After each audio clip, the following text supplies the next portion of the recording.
Oh, good morning, Seahawks. Hello, boys. How'd you sleep last night? I missed you. This heavenliness is going to become pancakes. Coffee, because it's life. This is gonna be an egg white scramble. This is breakfast. So I have 3/4 of a cup of egg whites in which I put fat-free feta, onions, and peppers into. And then Kodiak cakes. I used a 1/2 cup to make this many pancakes. I like to make them small and thin, a little bit like crepes. On top of that, I have put 1 tablespoon of coconut oil, cinnamon, and stevia. So that is my breakfast. Oh, hello everybody. Thank you again so much to everyone who is following along in these vlog adventures. I am sitting here in glorious sunny Seattle, which does not happen very often, so thank you very much, weather gods. I would like to think that you're here for me, but I know you're just here for the Seahawks. Oh, go Hawks. I wanted to take the time, I know that when I started this vlog, I was able to give you guys an introduction, and then I went straight to Croatia, which I hope you were able to learn some travel tips, learn a little bit more about the country that we went to, just check out the workouts that Sarah and I did while we were traveling abroad, and just kind of like enjoy what I put up. Now that I'm back, I want to delve more into helping you. Today, to kick off everything, I want to talk about goal setting. It may seem sort of basic to most people, but setting goals can be really intimidating, and a lot of people have never sat down and truly thought, like, what is it that I want to do with my life? What is it that I'm trying to do right here, right now? When I worked at Lululemon downtown Seattle, our supervisor, Alex Sweeney, who's amazing, she created these goal sheets for us, and they're still using them there. I don't know if she was the one who introduced it to the company, but it's the one that they use, and they had us sit down with these sheets of paper, and they were like, fill these out and bring them back in tomorrow. And I was so overwhelmed. I was incredibly intimidated. We had to sit down with this sheet of paper and basically tell these people we had never met what our goals in life were. Like, I don't know. Dude, I just got done living out of my car for like 4 months. I have no idea what I want to do. I sat there and I was really intimidated, but then after a while and after I started writing, I started thinking to myself, like, wow, this is a lot easier than what I thought, because the truth is I knew deep down things that I wanted to do with my life. I might not know like the general overall sense of exactly what I want to do, but I had things that I did want. I filled out this sheet of paper, I turned it in, got it back, and then I forgot it existed. And about 2 months ago, I found it again and was like, oops. Like, you hear about the people who are so ambitious, they like put their goals on the wall and they look at it every day and they're like, I'm gonna finish you.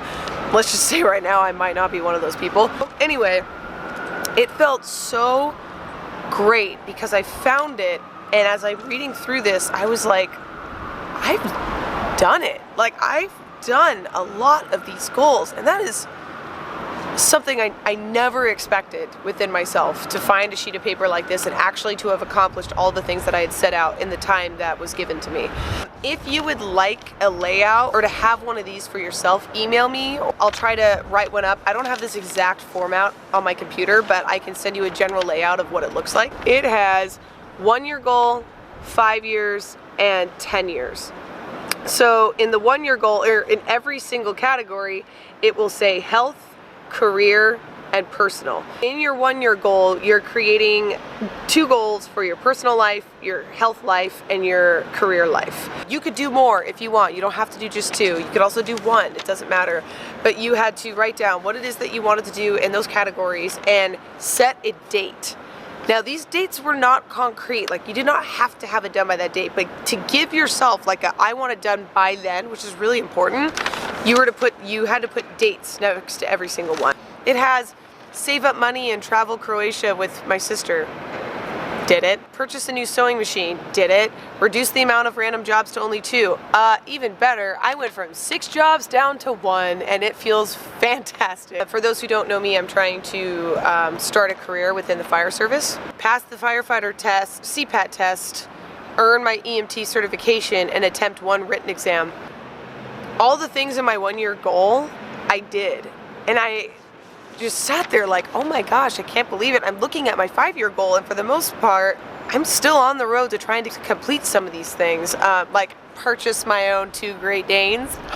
That is important. Some goals can be funny. For me, my goofy goal is own 2 Great Danes. So when you fill one of these out, sometimes it helps just to get these thoughts onto paper. And I challenge you to try that. Sit down, try to write some goals out, and don't just stop there. Give it to someone. Send it to me, send it to a friend, send it to your husband, your mom, your dad, your friends. Give it to a stranger. Hello, sir. These are my goals in life. Can you just read them so I know you know? Might be a little weird, but hey, if that's what you want to do, then that's what you want to do, and I'm fine with that. One of the things in my 5-year goal was to participate in my first bodybuilding bikini competition, and I just remember when I wrote that down, like, okay, like, I do really want to do one, but oh, it sounds really hard, and we'll see if I get there. But there was something about knowing that somebody had read it. And not only that, but every time I go into that Lululemon store, those girls would be like, so you're gonna do one of those competitions? Are you ever gonna compete? Like, hey, I read your goal, you gonna do it? Like, they didn't do it in a way that was pestering or belittling. They did it in a way of like, girl, I know you can do it, so have you done it yet? And it was incredibly inspiring. It was kind of awesome to be like, oh, I need to do this. Like, I've told people I need to do it for myself, and now that it's out in the world, I'm going to finish this goal. It made me think for the first time farther out than where I was. And I think being in your 20s especially, you're so like, I just want to get to the next paycheck and feed myself. You don't think about those things, or a lot of us don't think about those things. So I encourage you to sit down, write out your goals, have somebody read them. I want to focus a little bit on a conversation about writing health and wellness goals. I encourage you strongly to try to write a fitness goal that doesn't pertain to your weight. Right off the bat, first thing that you need to know about these vlogs, about anyone's vlogs that you're watching here on YouTube, if you want to know what's best for your body and your lifestyle, you need to see a registered dietitian or nutritionist.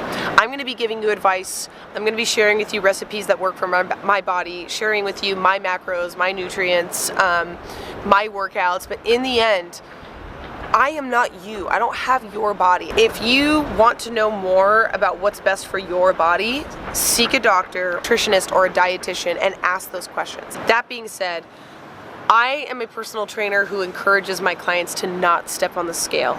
That is not beneficial for everyone. It's really controversial. Some trainers feel that way. Some trainers want their clients to weigh in and let them know what they know every single day. When I did my bodybuilding competition, I had to every morning wake up, step on the scale, and let my coach know where I was at. But I have to tell you guys, I hated it. I hated it. Other than going to the doctor and having to step on the scale for the doctor, I don't weigh myself. I am not a Sims character. Do we walk around with like a video game with numbers over our heads that's like, hey, I'm this? No, we don't. So why is the number on the scale so important to us? It kills me when I have a client who's worked incredibly hard, has just given it their all, and they're doing things that they have never done before, like box jumps or whatever it was that was their personal goal. But they come to me and they're like, well, I haven't lost the weight that I've lost, so I feel like I'm a failure. You're not a failure. Look at the success that you have. Look at the things that you can do. Your muscle, as it gets stronger, becomes denser, and density means it weighs more. So if you're shedding body fat at the same time strengthening your muscles, sometimes there is an overlap of your body's not losing weight, but it is losing body fat. My pants fit different and I'm a different dress size, but I'm still, you know, this weight. Don't let a number rule your life. Don't let a number tell you you're beautiful. Don't let a number dictate your success. You're amazing. You're doing phenomenal things. And not only that, you're trying. And that is what's most important. But when setting goals for yourself, try to think more along the lines of, I want to do a 5K by the end of the year. I want to do a 10K and squat over 100 pounds. I want to be able to do a push-up with my kid on my back. Set attainable goals that one day when you finally get to that point, you're like, dude, I thought I would never do that. That is insane. How did I get to this point? It is without a doubt the best feeling you will ever have in your entire life. It really, really is. And don't be discouraged if you attempt one of your goals and you don't succeed at it right away. That's fine. My mother is one of the most hardworking people that I know. She's always been a runner. She's always been an athlete. She's done countless half marathons. I can't even. It's like, over 100. I would rather sit and eat pizza all day. But her goal was always to run the Boston, and she did qualify once, but she didn't have the means to go. Just this year, she did it. She qualified for Boston later in her life and did it. I love you, Mom. Don't hate me. It took like over 20 years to accomplish this goal that she had for herself, but she inevitably did it. So if you set a goal for yourself and it doesn't happen right away, don't get discouraged. Take a breather, take a break, and maybe choose a different goal for a while. That's the beauty of fitness, is there's always something that you can be doing. Because fitness should be fun. My number one rule on this channel and my number one rule in life as a trainer is that fitness should be fun. We already have to do chores. We already have to clean the house. We already have to go to work. We already have to do these things that we don't want to do. So why do we have to force ourselves to go to the gym and do something that we absolutely hate? If you like going and picking up weights for 2 hours by yourself, jamming out to your music, do it. If that sort of thing feels lonely and it sucks to you, then don't do it. Maybe yoga's your jam, or running, or martial arts, or swimming, or dancing naked in your living room, or like juggling. Who knows? But do it. Find what makes you happy, set attainable goals, and celebrate your successes. That's my little pep talk on goal setting today. Again, if you guys want at all to have this sheet of paper, or it might be really scary, but if you want to read mine and see what mine says, email me or message me and I'll send you mine, or I'll send you the layout, whatever it is that you want. And yeah, share it with somebody, share it with me, share it with your friends. But thank you so much for tuning in. I have a little clip after this for you to show you what I scored at Trader Joe's earlier today, and I will see you guys next time for a little interview with a special guest. I'm so beautiful. What I am. I just went and did my grocery haul, and I thought that I would unpack everything while showing you what I scored at Trader Joe's. I don't have to worry about feeding anyone other than my cats, because I'm alone.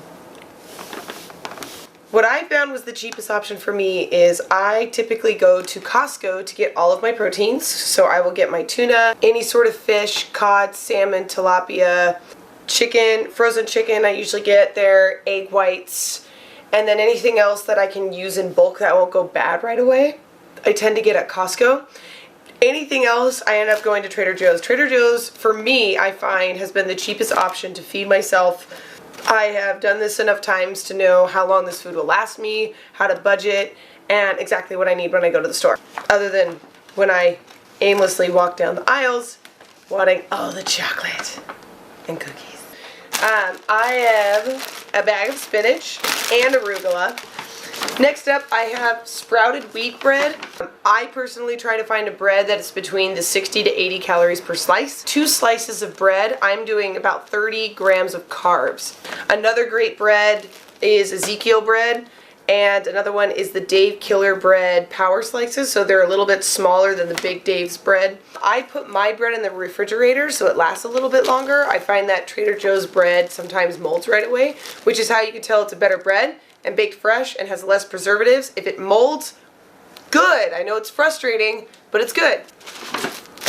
I got English muffins, which I have not done in a long time. Sometimes if I have more time or I just feel like it, I'll put one of these in the toaster, and then on top of it I'll put egg whites with grilled peppers, feta, onions, a little bit of mozzarella cheese, and salsa, and kind of make like my own breakfast sandwich spread type of thing. If I have the energy, since I work at 5 a.m. And normally I'm a damn zombie walking out my door. Rice cakes. PB2 is the best thing on earth. This is the peanut butter PB2, and this is the chocolate PB2. Let's see here. If you use regular peanut butter, which there's nothing wrong with that, there is 16 grams of fat in normal peanut butter and only 1 gram of fat in PB2. So really it's the matter of fat content. If you want the delicious taste of peanut butter, but you don't want the amount of fat in it, PB2 is fantastic. Not only that, I like it because you mix it with a little bit of water and it almost turns into like a frosting consistency. So if you have chocolate PB2, which is basically chocolate peanut butter, and then you smear it over a rice cake, I love it. Speaking of chocolate, I did. My little sweet tooth craving trick is I have these sitting in my fridge, And if there's a night where I'm just like, I can't stand it, I want something sweet, I'll just take a couple little of these guys, eat a couple, call it good, go to bed. I've got a cucumber. I have a gummy multivitamin because I hate pills. I hate pills so much, I will not eat them. I don't like taking them, especially fish oil, because I feel like when I take fish oil, I like burp up the taste of fish for like the rest of the day. I don't know about any of you, but it is disgusting. I even tried taking them at night, and I swear I still woke up the next morning and was like, bleh, fish. Because I'm an adult, I need gummy vitamins. No, no, no, no, no. 2 onions, red seedless grapes. I also got a box of cantaloupe. It just sounded really good. Unsweetened almond milk. I get this and I put it into my smoothies. I will also use it to put maybe a little bit into my coffee sometimes. If you want lower calories and you want an almond milk that doesn't have the added carbohydrates, especially sugar carbohydrates, unsweetened is the way to go. With my smoothie, I use frozen berries, a non-fat plain Greek yogurt you can use with everything. You can make little fruit bowls. You can use it as mayo. When you go into the grocery store, not Trader Joe's, they don't have it, but if you go to Safeway, they have these ranch packets. By using this, you're taking away a lot of the fat content and calorie content of normal ranch dressing. You mix it with non-fat plain Greek yogurt, and it is fantastic. I personally like it better than normal ranch. It's kind of a thicker consistency, and I think the taste is better. Also use this to mix with my tuna. So when I make tuna, I'll make a big batch of it, and then throughout the week I'll make sandwiches for work. Oatmeal. Salsa. I use chunky salsa with my eggs. I use it in recipes. I like to mix salsa with my non-fat plain Greek yogurt to make a dressing for my taco salads, which are super tasty and I love them. Black beans. I use those with rice in like a taco bowl, or I'll put them in a salad. Last in this bag are curry chicken tenders. I dropped a bag on my cat. The macros in these are the best of anything they have there. 2 grams of fat, which is really low. A lot of those pre-made meals are really high in fat. Only 6 grams of carbs, 2 of those grams are sugar, and 26 grams of protein. So great protein source, great macros. Next up, eggs. Snap peas, eat them like candy. This will be gone in 5 minutes. Strawberries, I cut them up, I put them in my oatmeal. I also got them because I'm going to be making a tasty snack for my friend K.Marie, who you will see in the next video. So when she comes over, I'm going to use these to make a little snack for us to have while we're talking with each other. Avocados and eggplant. Oh! Why did I not know about eggplant? Never used eggplant, never cooked with eggplant. In fact, I'm pretty sure I was an idiot and was like, what's eggplant? Eggplant is fantastic. It soaks up the flavor of what you cook it with. You can treat it like a meat if you're a vegetarian or a vegan. You can make eggplant parmesan. I personally like to cut them up into small bits and I'll fry them in the pan, and I will combine them with bison meat and make these bowls that are rice, beans, bison meat, eggplant, a little bit of cheese, and then avocado, feta. Basically, I put a bunch of tasty stuff in a bowl and I eat it. And thank you, eggplant, for saving me. How much do bodybuilders like sweet potatoes? This much. I got, I think, 8 sweet potatoes in here. Cucumbers, what I do is I have a spirulator, whatever. It makes pasta out of your veggies. Looks like this. You can get it at Bed Bath & Beyond. You can make pasta noodles out of. Turkey. I get 99% fat-free ground turkey breast.